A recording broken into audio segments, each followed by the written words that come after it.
আসসালামু আলাইকুম সবাইকে। কেমন আছেন সবাই? আশা করি আল্লাহ তাআলার অশেষ রহমতে সবাই অনেক ভালো আছেন। আমরাও আপনাদের দোয়ায় ও ভালোবাসায় আলহামদুলিল্লাহ অনেক ভালো আছি। আজকে আপনাদের গরুর মাংস রান্না করে দেখাবো। আশা করছি সম্পূর্ণ ভিডিওটি আপনারা দেখবেন। যারা ইউটিউব থেকে দেখবেন চ্যানেলটা সাবস্ক্রাইব করে দিবেন। তো মাংসগুলো একদম ফ্রেশ টাটকা। ফ্রেশ মাংস পেতে হলে সকাল সকাল বাজারে যেতে হয়। আপনাদের ভাইয়া সকাল সকাল বাজারে গিয়ে মাংসগুলো নিয়ে এসেছে। মাংসগুলো সাইজে একটু বড় ছিল। আমি কেটে কুটে পানি দিয়ে পরিষ্কার করে ধুয়ে নিয়েছি। এখন আমি রান্নার জন্য মাংসটা তৈরি করে নেব। প্রথমে দিয়ে দিলাম তেজপাতা, পেঁয়াজ কুচি, এরপর দিয়ে দিলাম সরিষা বাটা,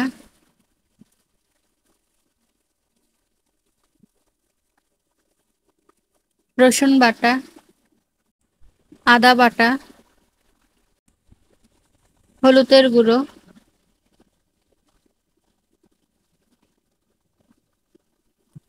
গরম মশলা গুঁড়ো।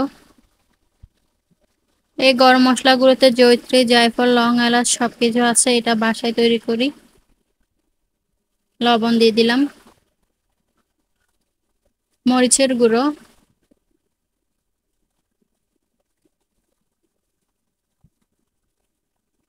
এরপর সয়াবিন তেল দিয়ে দিলাম। এখন আমি মাংসটা খুব ভালো করে ম্যারিনেট করে নেব। এখানে হলুদ, মরিচ যা যা মশলা আছে সবগুলোই আমরা বাসায় তৈরি করে থাকি।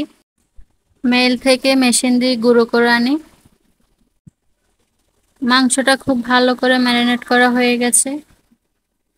এরপর রান্নার জন্য চুলায় বসিয়ে দিলাম, সাথে একটু চিনি দিয়ে দিলাম।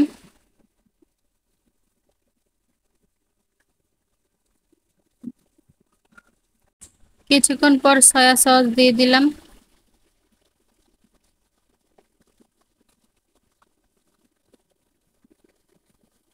এরপর খুব ভালো করে নেড়েচেড়ে দেব মাংসটা।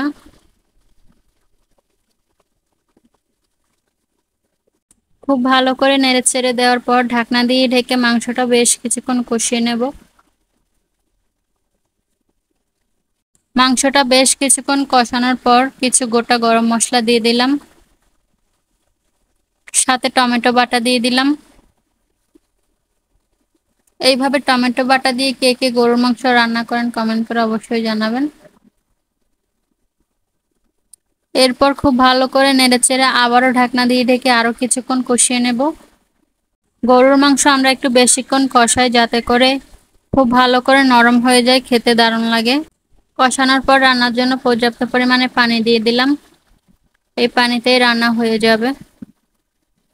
এখন খুব ভালো করে নেড়েচেড়ে ঢাকনা দিয়ে ঢেকে কিছুক্ষণ রান্না করে নেব।